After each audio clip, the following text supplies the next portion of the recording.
السلام علیکم ورحمۃ اللہ وبرکاتہ۔ اعوذ باللہ من الشیطان الرجیم، بسم اللہ الرحمن الرحیم۔ وَلَا تَقُولُوا لِمَن يُقْتَلُ فِي سَبِيلِ اللَّهِ أَمْوَاتٌ بَلْ أَحْيَاءٌ وَلَٰكِن لَّا تَشْعُرُونَ۔ جو اللہ کی راہ میں شہید ہو جائیں ان کو مردہ گمان نہیں کرنا، بلکہ وہ زندہ ہے لیکن آپ شعور نہیں رکھتے۔ ناظرین، آج ہم جس حوالہ سے گفتگو کرنے جا رہے ہیں وہ ہے نبی پاک صلی اللہ علیہ وسلم کے شہزادے حضرت حسین رضی اللہ کو تعالی عنہ کی شہادت۔ تو ناظرین، یقین مانیے خود ہی یہ بلانے والے، پتہ ہے نا آپ کو، سر کچھ پتہ ہے کہ کنہوں نے بلایا؟ نبی پاک صلی اللہ علیہ وسلم کے نواسے حضرت حسین رضی اللہ کو تعالی عنہ کو، خود ہی یہ خط لکھنے والے، خود ہی بلانے والے، اور خود ہی یہ شہید کرنے والے، اور اب یہ خود ہی پیٹنے والے، یعنی خود ہی اب رونے والے۔ اور اگلی بات ہم یہ کرتے چلیں کہ یقین مانیے نبی پاک صلی اللہ علیہ وسلم کے وہ شہزادے حضرت حسین رضی اللہ کو تعالی عنہ جو اپنی پیاس بھی بجھاتے ہیں تو اپنے نانا جی محمد صلی اللہ علیہ وسلم کی زبان کو چوس کر اپنی پیاس کو بجھاتے ہیں۔ ان لوگوں نے خود ہی بلا کر کیسے ان کو شہید کر دیا۔ میں چاہتا ہوں ناظرین اسی حوالہ سے آج آپ کو ویڈیو دکھانے جا رہے ہیں ڈاکٹر طاہر القادری حفظہ اللہ تعالی کی۔ پھر انشاءاللہ ناظرین آگے ہم بھی تھوڑی سی گفتگو کریں گے کہ بلانے والے بھی یہ خود اور شہید کرنے والے بھی یہ خود۔ آئیے ناظرین، میں پہلے وہ آپ کو ویڈیو دکھاؤں، بلکہ ہم مل کے ویڈیو دیکھتے ہیں، پھر انشاءاللہ ناظرین اسی حوالہ سے ہم بھی گفتگو کریں گے۔ تو آئیے ناظرین مل کے گفتگو سنتے رسول ہیں۔ النبی الامین المکین الحنین الکریم الرؤوف الرحیم، اما بعد فاعوذ باللہ من الشیطان الرجیم، بسم اللہ الرحمن الرحیم۔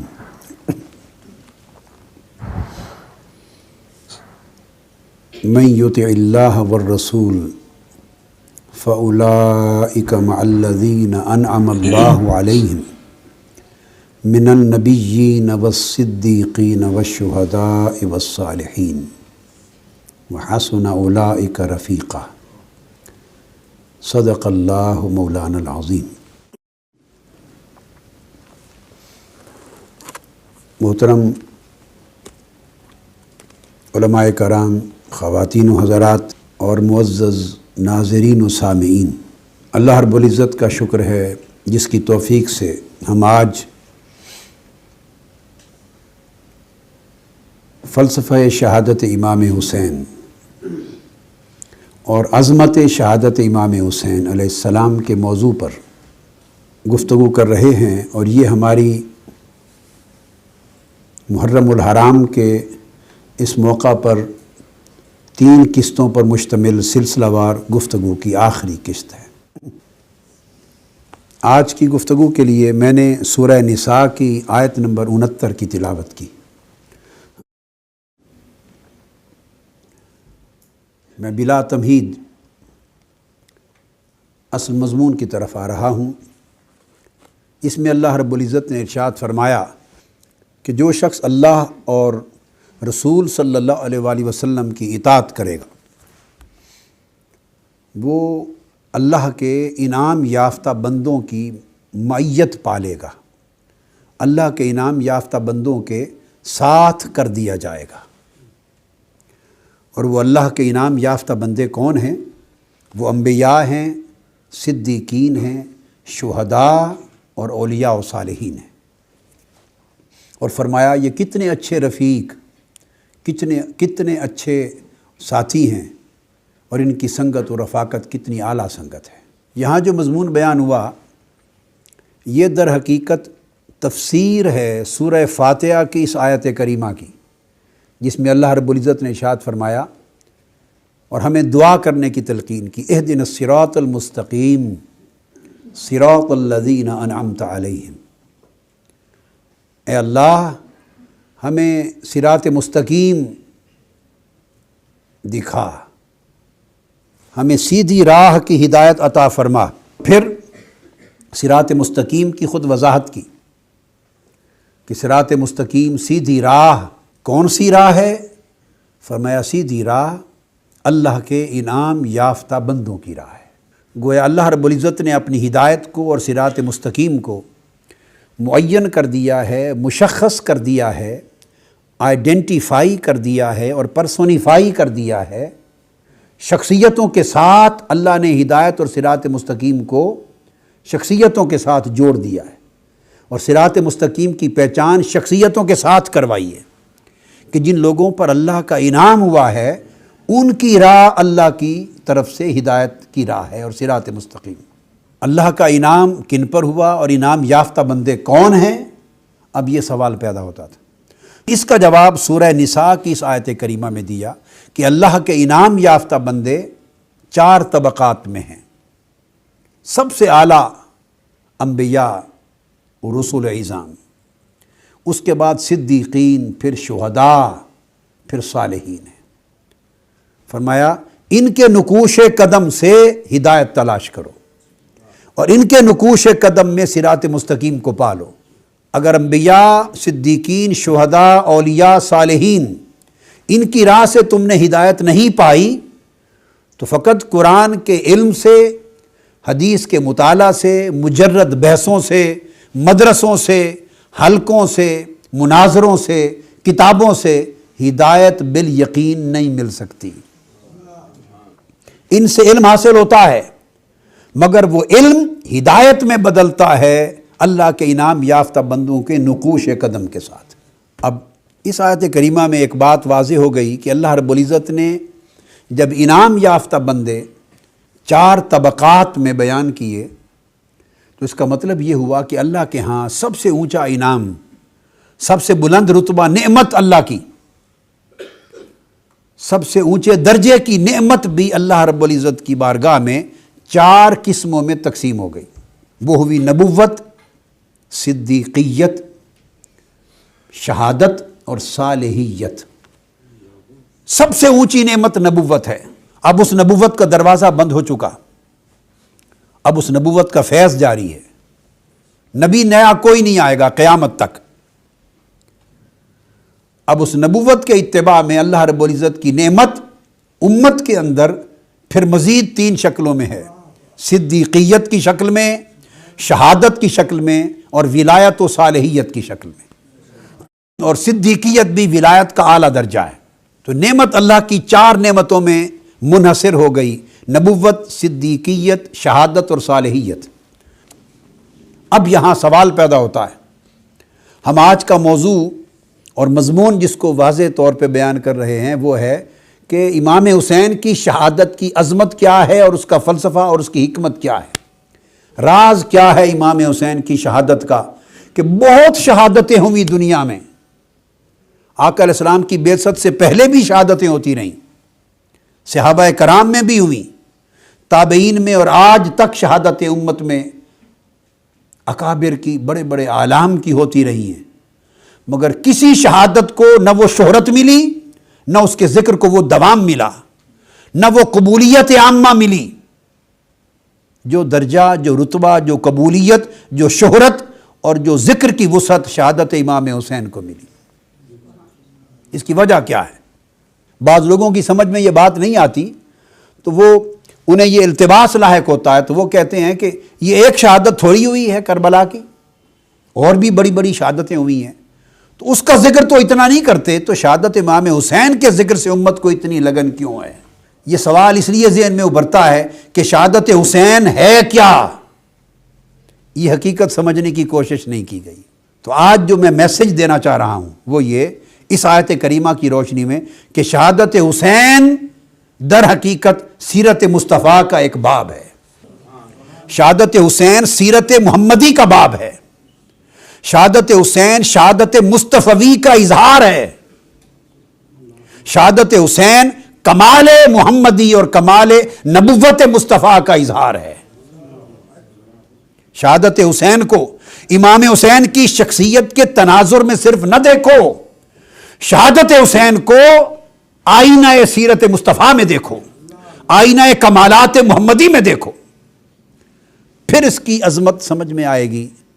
اب سوال پیدا ہوتا ہے کہ ان دو میں ربط کیا ہوا؟ شہادت حسین میں اور کمال و سیرت مصطفیٰ میں ربط کیا ہے؟ وہ ربط سمجھانا ہے آج کی گفتگو میں۔ ربط سمجھنے کے لیے یہ سمجھ لیں کہ نعمتیں 4 ہیں۔ اگلی بات یہ ہے کہ اللہ رب العزت نے اس امت میں جس کو بھی جو نعمت عطا کی واسطہ نبوت محمدی عطا کی، حتیٰ کہ انبیاء علیہ السلام کو نبوت بھی ملی تو حضور علیہ الصلوۃ والسلام کی نبوت پر ایمان لانے کے تصدق سے ملی۔ قرآن کہتا ہے بس اخذ اللہ میثاق النبیین لما آتیتکم من کتاب و حکمہ ثم جاءکم رسول مصدق لما معکم لتؤمنن بہ ولتنصرنہ۔ اللہ رب العزت نے سب انبیاء سے عالم ارواح میں ایک عہد لیا، میثاق لیا، حلف نامہ لیا، ڈکلیریشن کروایا اور بتایا کہ میں سب نبیوں کو بھیجوں گا اور تمہیں کتاب و حکمت دوں گا، اور تم سب کے بعد آخر میں میرا ایک نبی آئے گا، نبی آخر الزمان محمد مصطفیٰ صلی اللہ علیہ وآلہ وسلم، تم سب کو اس کی نبوت پر ایمان لانا ہوگا اور اس کے مشن کی نصرت کرنی ہوگی، یعنی اپنی امت کو یہ بتانا ہوگا کہ جو بھی محمد مصطفیٰ کی بعثت کا زمانہ پالے وہ ان کے ساتھ ان کی خدمت میں لگ جائے، ان کے دین کی نصرت میں لگ جائے۔ اور پھر اللہ نے پوچھا کیا تم مجھ سے یہ وعدہ کرتے ہو؟ سب انبیاء نے کہا کرتے ہیں۔ اللہ نے فرمایا میں تم سب کے وعدے پر گواہ بنتا ہوں۔ تو گواہی نبوت مصطفیٰ پر ہوئی، اقرار اور اعلان نبوت مصطفیٰ پہ ہوا، اور اس کی شرح حدیث میں آئی ہے۔ امام قسطلانی نے المواہب اللدنیہ میں بیان کیا ہے کہ جب یہ عہد لیا گیا تو ایک نور نے سب انبیاء کی روحوں کو ڈھانپ لیا۔ المواہب اللدنیہ میں امام قسطلانی بیان کرتے ہیں انبیاء کی ارواح نے پوچھا باری تعالیٰ یہ نور کیا ہے؟ بادل کی طرح ہم پہ سایہ فگن ہو گیا ہے آقا علیہ السلام کے لیے۔ اللہ نے فرمایا کہ یہ نور مصطفیٰ ہے، جس محمد مصطفیٰ کی نبوت کا اقرار کر رہے ہو اور وعدہ کر رہے ہو اسی کی روح نور کی طرح تمہارے اوپر سایہ فگن ہو گئی، اور جو ان کی نبوت پر ایمان لائے گا وہ شرف نبوت سے بہرہ یاب کیا جائے گا۔ تو گویا انبیاء کو نبوت بھی وسیلہ مصطفیٰ سے ملی۔ قرآن مجید کی نص گواہ ہے، جب نبوت حضور کے واسطے سے ملی، بواسطہ نبوت محمدی ملی، تو پھر باقی نعمتیں حضور کے واسطے کے بغیر کیسے مل سکتی ہیں؟ وہ تو تابع نبوت ہیں۔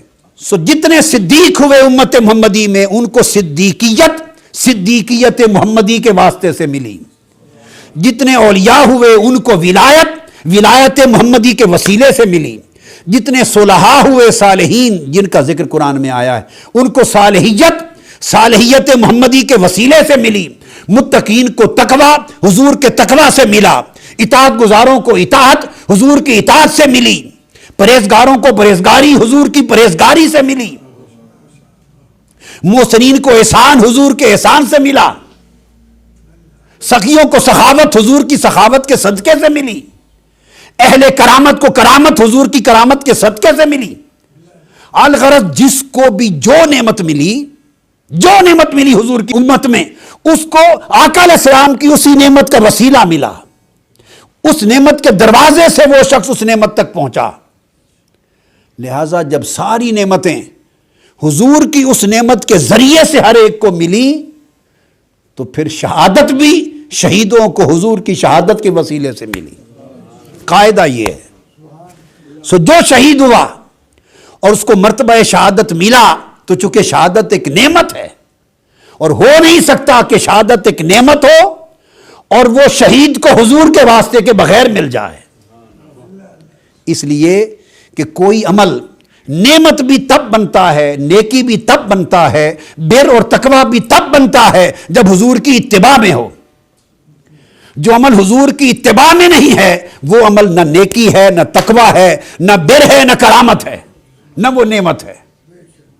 اتباع کہتے ہیں کہ ایک عمل حضور نے کیا، حضور کی پیروی میں جو کوئی عمل کرے تو وہ تقوی بن گیا، وہ کرامت بن گئی۔ تو شہیدوں کو جب شہادت ملی اور شہادت ایک نعمت ہوئی تو وہ بھی حضور کی پیروی سے ملی۔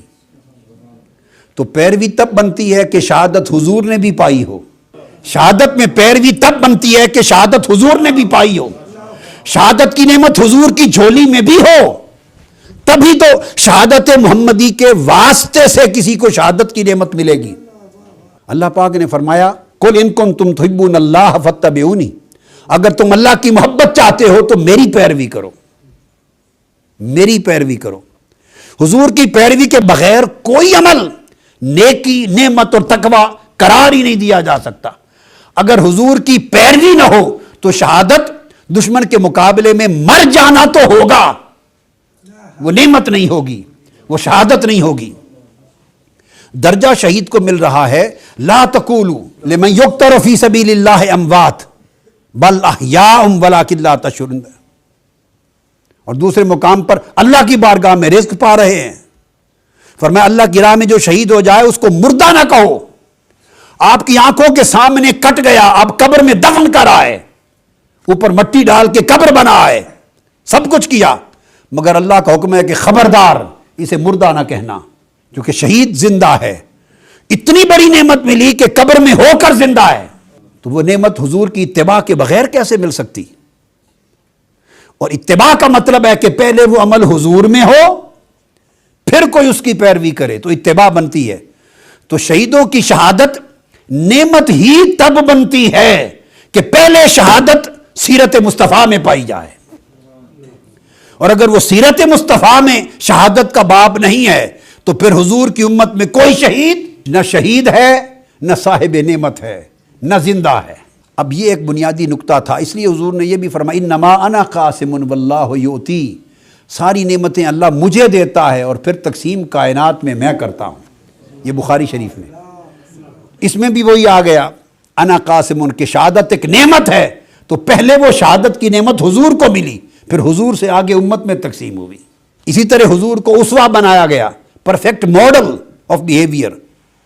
فرمایا لقد کان لکم فی رسول اللہ اسوۃ حسنہ، ہر حسنہ کے لیے، ہر نیکی کے لیے اسوہ ماڈل حضور کی ذات ہے، تو جو حضور کی ذات کی پیروی کرے گا اس کا عمل حسنہ بن جائے گا۔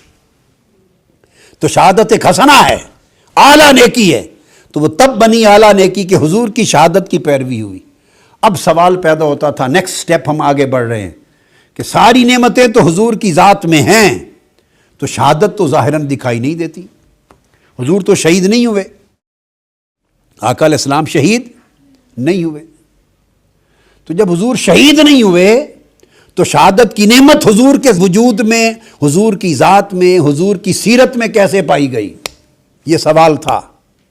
اب یہ دو جہتیں تھیں، شہادت ہونی بھی چاہیے حضور کی ذات میں، اور شہید کیا بھی نہیں جا سکتا محمد مصطفیٰ کو، کوئی حضور کو شہید بھی نہیں کر سکتا، یہ بھی شرط ہے۔ اور دوسری بات کہ شہادت ہونی بھی چاہیے حضور کی ذات میں، یہ بھی شرط ہے۔ آپ کہیں گے شہید کیوں نہیں کر سکتا؟ اللہ رب العزت کا وعدہ ہے قرآن میں، واللہ یعصمک من الناس، قرآن مجید، میرے حبیب کسی دشمن کا ہاتھ آپ کی جان تک نہیں پہنچ سکے گا۔ اللہ تعالیٰ نے اپنے دست قدرت اور دست حفاظت سے آپ کو محفوظ کر لیا ہے، اب کسی دشمن کے ہاتھ آپ کی وفات نہیں ہوگی۔ واللہ یعصمک من الناس، کسی کے ہاتھوں آپ کی وفات نہیں ہو سکتی۔ لو تو چیپٹر ہی ختم ہو گیا کہ کوئی حضور کو شہید نہیں کر سکتا۔ اب ایک طرف طے پا گیا کہ حضور کو شہید کوئی نہیں کر سکتا، اور دوسری طرف یہ ہے کہ حضور میں شہادت نہ ہو تو امت مرتبہ شہادت اور نعمت شہادت سے بہرہ یاب نہیں ہو سکتی۔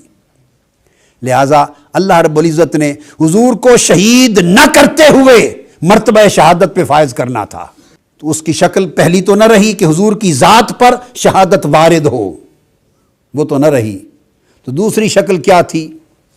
وہ امام حسین اور کربلا تھی، وہ حسین اور کربلا کی شکل تھی۔ کیسے کہ شہادت جو ہے اس کے دو اینگلز ہوتے ہیں شہادت کے، ایک شہادت کا جوہر ہے اور ایک شہادت کی شکل ہے، حیات ہے۔ جوہر شہادت اور حیات شہادت، ہر عمل کی دو ایسپیکٹ ہوتے ہیں، ایک اس کا جوہر اور حقیقت، جیسے نماز ہے، نماز کا جوہر اللہ کا ذکر ہے، اور اس کی حیات، اس کی شکل یعنی فارم، وہ رکعتیں تکبیر تحریمہ، ہاتھ باندھنا، کھڑا ہونا، رکوع سجود، یہ ساری شکل یہ حیات صلاۃ ہے۔ اسی طرح روزہ ہے، اس کی جوہر تقویٰ ہے، اور حیات کھانے پینے سے رک جانا ہے۔ ہر عمل کی ایک جوہر ہوتا ہے، اسپرٹ، روح، اس کی حقیقت اور ریالٹی، اور ایک اس کی فارم، اس کی ظاہری شکل ہوتی ہے۔ شہادت کی بھی یہی پوزیشن۔ تو شہادت کا جوہر آرزو شہادت ہے، شہادت کی خواہش، شہادت کی آرزو، شہادت کی چاہت کہ میں شہید ہو جاؤں، یہ خواہش شہادت کا جوہر ہے، روح ہے۔ اور پھر شہید ہو جانا دشمن کے ہاتھ سے، یہ اس کی حیات یعنی ظاہری صورت ہے۔ تو دو چیزیں ہیں شہادت میں۔ اب جہاں تک تعلق ہے شہادت کی روح اور جوہر کا، وہ آقا علیہ السلام کی ذات اقدس میں تھی۔ اس کو یہ بھی سمجھ لیں، اگر کوئی شخص دشمنوں سے لڑ رہا ہے فوجی، اور وہ ہر لمحہ اس تاڑ میں ہے کہ کہیں جان بچا کے نکل جاؤں، شہید ہونا نہیں چاہتا، اس کی آرزو نہیں، طلب نہیں، بلکہ بچنا چاہتا ہے، جان بچا کے لے جاؤں، اور اچانک گولی لگی اور مر گیا، وہ مر کے بھی شہید نہیں ہوگا، چونکہ آرزو شہادت نہ تھی۔ تو آپ نے دیکھا کہ عمل ہو گیا، موت واقع ہو گئی دشمن کی گولی سے یا تلوار سے، دشمن کی تلوار سے مرا، جہاد کے نام پر مرا، دفاع وطن کے نام پہ مرا، مگر طلب و آرزو شہادت نہ تھی، اس لیے مر گیا، شہید نہ ہوا۔ یہ بات آپ سمجھ گئے۔ اب آقا علیہ السلام کی طرف آئیے۔ آقا علیہ السلام کی حیات طیبہ میں شہادت کی آرزو کمال پر تھی۔ صحیح بخاری میں حدیث ہے، آقا علیہ السلام ہمیشہ عرض کرتے، لوددت ان اقتل فی سبیل اللہ ثم احیا ثم اقتل ثم احیا ثم اقتل ثم احیا۔ آپ فرماتے میری شدید آرزو ہے کہ میں اللہ کی راہ میں قتل کر دیا جاؤں، شہید کر دیا جاؤں، پھر زندہ کیا جاؤں، پھر شہید کیا جاؤں، پھر زندہ کیا جاؤں، پھر شہید کیا جاؤں، اس طرح اللہ کی راہ میں جان ملتی رہے، میں دیتا رہوں۔ تو وہ آقا علیہ السلام نے اپنی شہادت کی آرزو اتنی شدت کے ساتھ بیان کی، یہ ثابت ہو گیا کہ گویا جوہر شہادت حضور میں موجود تھا، شدت کے ساتھ موجود تھا۔ اب کیا تھی؟ اب باقی تھی شکل شہادت، صورت شہادت، حیات شہادت، ظاہری صورت، اور وہ ممکن نہ تھی۔ واللہ یعصمک من الناس، اللہ کی حفاظت کی وجہ سے کوئی مار لیتا، معاذ اللہ شہید کر دیتا، تو خدا کی آیت جھوٹی ہو جاتی، قرآن کی آیت جھوٹی ہو جاتی۔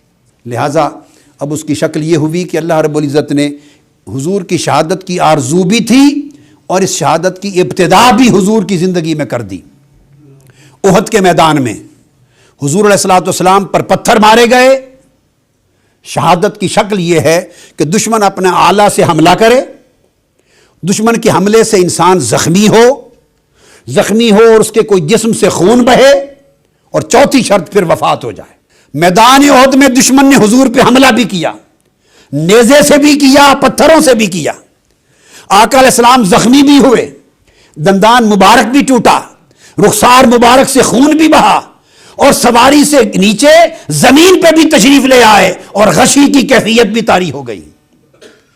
تو حیات شہادت کی 4 شرطیں تھیں، ان میں سے 3 پوری ہو گئیں۔ دشمن کا حملہ بھی ہو گیا، رخسار بھی زخمی ہو گئے، خون بھی بہا، دندان مبارک بھی کٹا، زمین پہ بھی آئے، غشی بھی ہوئی، اور افواہ بھی اڑ گئی کہ حضور شہید ہو گئے۔ اس کو افواہ میں بدل دیا، صرف اب شہادت باقی رہ گئی تھی۔ گویا شہادت کی حقیقت بھی مصطفیٰ کی زندگی میں تھی، اور شہادت کی ابتدا بھی تھی، اب صرف باقی رہ گئی تھی چوتھی شرط، شہادت کی انتہا۔ اس انتہائی شہادت کے لیے حسین کو منتخب کیا گیا، اور امام حسین کو ظاہراً بھی شبیہ مصطفیٰ بنایا اور باطناً بھی شبیہ مصطفیٰ بنایا۔ امام حسین کی شکل انور صحیحین میں بھی ہے اور ترمذی شریف میں، کل کتب میں ہے۔ آپ شکل میں آقا علیہ السلام کے مشابہ تھے، حسن بھی مشابہ تھے، حسین بھی مشابہ تھے۔ حضور کے وصال کے بعد جب صحابہ ترستے دیدار مصطفیٰ کے لیے، تو حضرت فاطمہ الزہرا کا دروازہ کھٹکھٹا کے حسن حسین کو کھڑا دیکھ لیتے، شبیہ مصطفیٰ کا دیدار ہو جاتا تھا۔ تو ان کے وجود ان کی شکل حضور کی شبیہ بنائیں اور ان کا باطن بھی حضور کی مشابہت کیا. آقا نے فرمایا حسین منی وانا من حسین، حسین مجھ سے ہے اور میں حسین سے ہوں. من حب حسینا فقد حبنی، جو حسین سے محبت کرے اس نے مجھ سے محبت کی. من ابغض حسینا فقد ابغضنی، جو حسین سے دشمنی رکھے اس نے مجھ سے دشمنی کی. جو حسین سے جنگ کرے وہ مجھ سے جنگ کرتا ہے، جو حسین سے دوستی کرے وہ مجھ سے دوستی کرتا ہے. تو باطناً بھی حضور نے مشابہت بیان کر دی. اب یہ مشابہت کہ حسین مجھ سے اور میں حسین سے، اس کا معنی کیا ہے؟ یہ ترمذی شریف کی حدیث ہے سیاستہ میں.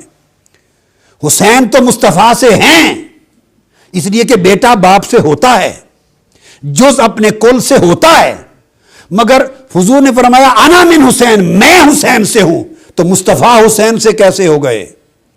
اس حدیث کا معنی ہمارے مضمون کو مکمل کر دے گا. حسین مصطفیٰ سے ہیں تو مصطفیٰ حسین سے کس طرح ہیں؟ اس حدیث کا معنی یہ تھا اور مفہوم یہ ہے کہ حسین مجھ سے ہے، یعنی حسین کے اندر جو کمال ہے اس کا مصدر میں ہوں. حسین کے اندر جو عظمت ہے اس کا منبع میں ہوں. حسین کے اندر جو حسن و جمال ہے اور جو عظمت ہے حسین کی اور جو کرامت ہے اس کا سرچشمہ میں ہوں. اور میں حسین سے ہوں، اس کا معنی کیا؟ کہ میری سیرت کا جو اظہار ہے اس کا کمال حسین سے ہے. جس طرح حسین مجھ سے لیتا ہے، اسی طرح میری جو سیرت کے باب میں ایک باب شہادت کی تکمیل کا باقی ہے، انا من حسین، اس کی تکمیل اور ظہور حسین کے ذریعے ہوگا. تو گویا میں حسین کا مصدر ہوں اور حسین میرا مظہر ہے.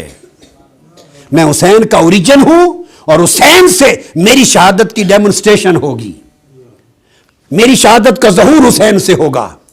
سو دوستو، جس شہادت محمدی کی ابتدا غزوہ احد میں ہوئی اور شہید ہونے کی افواہ پھیلی، مگر شہادت ممکن نہ تھی کہ خدا کی حفاظت کا ہاتھ تھا.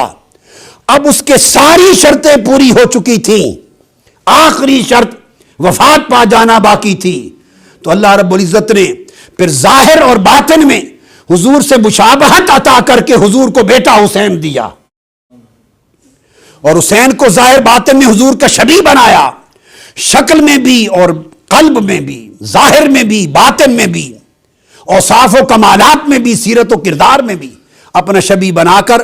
تو جس شہادت مصطفیٰ کی ابتدا میدان احد سے کی، اس کی تکمیل کا باب میدان کربلا میں لکھا گیا. اس لیے آقا علیہ السلام نے، یہ واحد شہادت ہے امام حسین کی کہ جن کی شہادت سے 56 برس پہلے شہادت سے آقا علیہ السلام نے اپنی زبان مبارک سے خود اعلان کر دیا تھا، مٹی دے دی تھی. طبرانی شریف میں حدیث ہے اور ترمذی شریف میں حدیث ہے اور مسند احمد بن حنبل میں احادیث ہیں، بہقی میں احادیث ہیں، مشکات صاحب مشکات نے روایت کی ہیں، سیاستہ میں حضرت عبداللہ ابن عباس سے مروی ہیں، حضرت ام المومنین ام سلمہ سے مروی ہیں، انس بن مالک سے مروی ہیں، حضرت عائشہ صدیقہ سے مروی ہیں، بہت سے صحابہ سے مروی ہیں کہ حضور علیہ السلام نے ایک مٹی دی ام سلمہ ام المومنین کو اور فرمایا ام سلمہ جبرائیل یہ مٹی اس میدان کی لا کے مجھے دے گیا ہے جہاں میرا حسین شہید ہوگا، اس مٹی کو سنبھال کے رکھ لینا.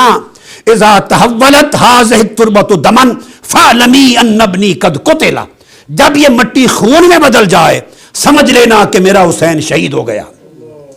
10 محرم کا دن تھا، ادھر بارکہ کربلا بپا تھا. عزت ام المومنین ام سلمہ سرزمین مدینہ پر ظہر کا وقت تھا، آرام فرماتی، کسی کو کچھ خبر نہ تھی کہ کربلا میں کیا ہو چکا ہے. خواب میں آقا علیہ السلام تشریف لائے اور مکہ کی سرزمین پہ عبداللہ ابن عباس نے دیکھا، خواب میں آقا تشریف لائے. حضور کو خواب رائی تو فی المنام اشعث اخبر وعلی لحیتہ التراب وفی روایت وبیدہ قارورۃ فیہا دم. سألت یا رسول اللہ ما ھذا الدم قال دم الحسین واصحابہ. میں نے خواب میں دیکھا سر انور پر گرد تھی، بال آلودہ تھے، پریشان حال تھے، آپ کے دست اقدس میں شیشی تھی، اس میں خون تھا. میں نے پوچھا آقا کیا حال ہے آپ کا اور یہ کیفیت کیا ہے اور شیشی میں خون کیسا ہے؟ فرمایا حسین اور اصحاب حسین کا خون کربلا میں جمع کر کے لایا ہوں. فوری اٹھیں، دوڑ کے شیشی کی طرف گئی کہ دیکھوں معلوم کروں. یہ میں نے اپنی اہل سنت جن اس حدیث کی کتابوں پر اعتماد کرتے ہیں ان کے ریفرنس دیے ہیں, سیاستہ کے ریفرنس دیے. جب شیشی اٹھا کے دیکھی تو فرماتی ہیں کہ شیشی خون سے بدل گئی تھی. فعلمت ان الحسین قد قتل, میں جان گئی کہ امام حسین شہید کر دیے گئے. اگر کسی کے ذہن میں یہ اشکال آئے کہ وہاں تو 72 تن شہید ہوئے تھے, تو 72 تنوں کا خون شہادت ایک شیشی میں کیسے بند ہو گیا؟ ہاں تو ذہن میں رکھ لیں, 72 تن کربلا کے ان کا خون شیشی میں مصطفیٰ نے اسی طرح معجزتاً بند کر لیا جس طرح 70 اصحاب صفہ کا دودھ ایک پیالے میں بند کر لیا تھا, جس طرح حدیبیہ کے میدان میں 1500 صحابہ کے وضو اور غسل کا پانی ایک لوٹے میں بند کر لیا تھا. یہ میرے آقا کا کام تھا. اس طرح 70 شہداء کربلا کا خون شیشی میں بند کر لیا. آقا علیہ السلام نے اس کی شہرت دے دی, اس کو عام کر دیا. اس لیے عام کر دیا. اور پھر عبداللہ ابن عباس کی روایت ہے, حضور سے پوچھا آقا اس حال میں آپ کیسے آئے؟ فرماتے ہیں شہدت قتل الحسین آنفا. ابن عباس میں ابھی کربلا سے حسین کی شہادت کا منظر دیکھ کے آ رہا ہوں.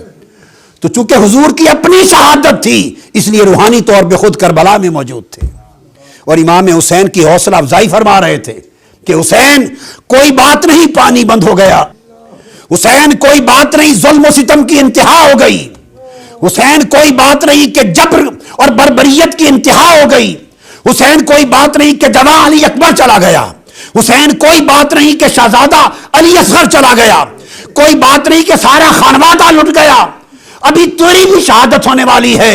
حسین میں نے تو تجھے پالا اس لیے تھا, اپنے کندھوں پر سوار اس لیے کیا تھا, اپنی زبان چسائی اس لیے تھی, فاطمہ الزہرا کا دودھ اس لیے دیا تھا تاکہ آج کے میدان میں جب یہ مصائب انتہا کو پہنچے تو ادھر تیرا صبر اور تیری رضا انتہا کو پہنچے, تیرے قدم نہ ڈگمگائیں کہ حسین یہ تیری شہادت نہیں میری شہادت کا باب رقم کیا جا رہا ہے, سیرت محمدی کے باب رقم کیا جا رہا ہے.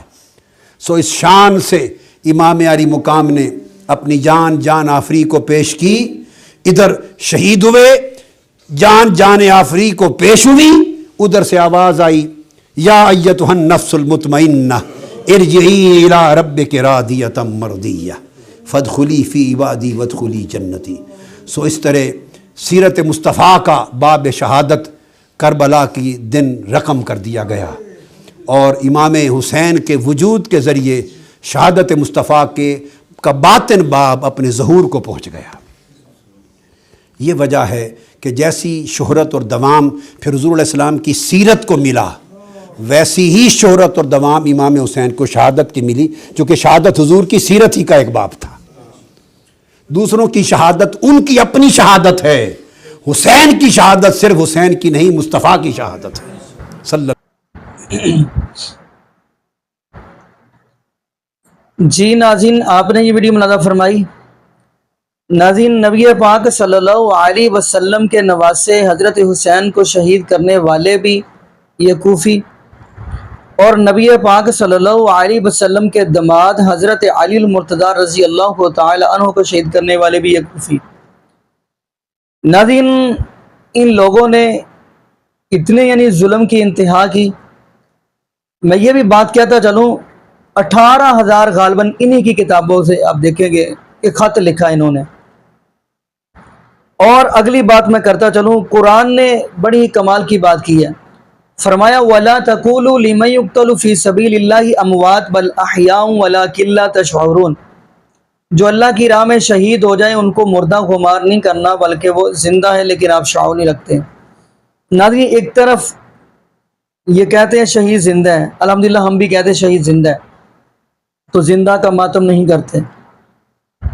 نبی پاک صلی اللہ علیہ وسلم نے ان چیزوں سے ہمیں منع فرمایا, سینہ کوپی سے منع فرمایا. تو ناظرین, اگلی بات ہم کرتے چلے, شہید زندہ ہے. اب قرآن پاک کی دوسری آیت پڑھتے ہیں. فرمایا وَلَا تَحْسَبَنَّ الَّذِينَ قُتِلُوا فِي سَبِيلِ اللَّهِ أَمْوَاتٌ بَلْ أَحْيَاءٌ. آگے فرمایا عِندَ رَبِّهِمْ يُرْزَقُونَ.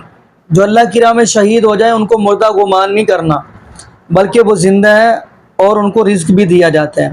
ناظرین, جو شہید ہے, شہید کی جب روح نکلتی ہے تو ناظرین اگلی بات میں کرتا چلوں، غالباً یہ سلسلہ سیدی کی حدیث ہے کہ ان کو رزق بھی دیا جاتا ہے. فرمایا ان کی جو روح ہے جنت کے اندر پرندے ہیں، ان کے یہ جو پیٹ ہے ان کے اندر چلی جاتی ہے اور اللہ پاک ان کو کھلاتا بھی اور پلاتا بھی ہے، اور جنت کے اندر قندیلیں لگی ہیں ان کے اوپر یہ پرندے بیٹھے ہوئے ہیں.